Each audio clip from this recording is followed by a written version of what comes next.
Price the Lord. അല്പനേരത്തെ ചിന്തയ്ക്കായിട്ടൊരു വചനം വായിക്കാം. 2 കൊരിന്ത്യരുടെ 9:7 വായിക്കാം.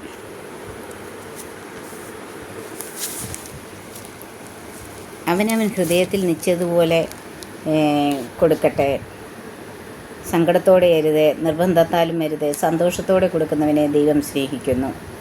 ഹല്ലേലൂയ, സ്തോത്രം. ദൈവത്തിൻ്റെ വചനം പറയുന്നത് അവനവൻ ഹൃദയത്തിൽ നിശ്ചയിച്ചതുപോലെ കൊടുക്കട്ടെ, സങ്കടത്താലും അരുത്, നിർബന്ധത്താലും അരുത്, സന്തോഷത്തോടെ കൊടുക്കുന്നവനെ ദൈവം സ്നേഹിക്കുന്നു.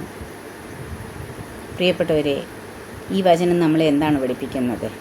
നമ്മൾ ആർക്കെങ്കിലും എന്തെങ്കിലും നമ്മൾ ചെയ്താൽ അത് സങ്കടത്തോടെയോ വിഷമത്തോടെയോ നിർബന്ധത്താലോ അരുത്.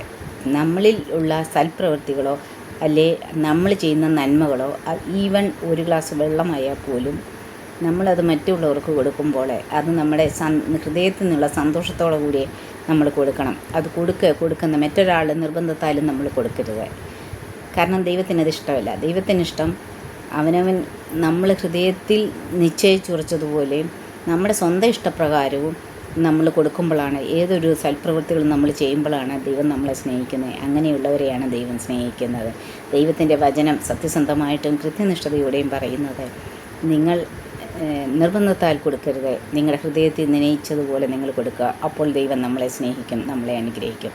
പ്രിയമുള്ളവരെ, ഇന്ന് ഈ വചനം ത്തിൽ കൂടെ ഞാൻ പറയുവാനും ആഗ്രഹിക്കുന്നത്, പ്രബോധിപ്പിക്കുവാൻ ആഗ്രഹിക്കുന്നത്, നമ്മൾ ആർക്കെങ്കിലും നമ്മളാൽ പറ്റുന്ന സൽക്കർമ്മങ്ങൾ നമ്മൾ ചെയ്യണം.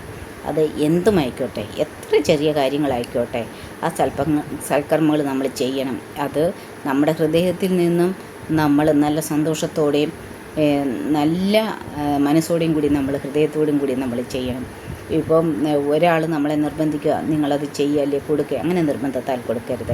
നമ്മുടെ ഹൃദയത്തിൽ നിശ്ചയിച്ചുറച്ച് സന്തോഷത്തോടെയും നല്ല മനസ്സോടെയും നല്ല ഹൃദയത്തോടും കൂടി നമ്മളത് കൊടുക്കുമ്പോഴും ചെയ്യുമ്പോഴുമാണ് നമ്മൾക്കത് അനുഗ്രഹമായി തീരുന്നതും അവർക്കും അത് അനുഗ്രഹമായി തീരുന്നതും. അപ്പോൾ അങ്ങനെ ചെയ്യുന്നവരെയാണ് ദൈവം സ്നേഹിക്കുന്നത്. ഈ വചനത്താൽ എല്ലാവരെയും അനുഗ്രഹിക്കട്ടെ. ഇന്ന് ഈ വചനത്തിലൂടെ ദൈവം നമ്മളെ കേൾപ്പിച്ച ദാനം കൊടുക്കുക, അല്ലെങ്കിൽ നമ്മൾ സൽപ്രവൃത്തികൾ ചെയ്യുക എന്നുള്ള ഈ ഒരു കർമ്മം നമുക്ക് ഏവർക്കും ഏറ്റെടുക്കാം. എല്ലാവരെയും ദൈവം അനുഗ്രഹിക്കട്ടെ. God bless you all.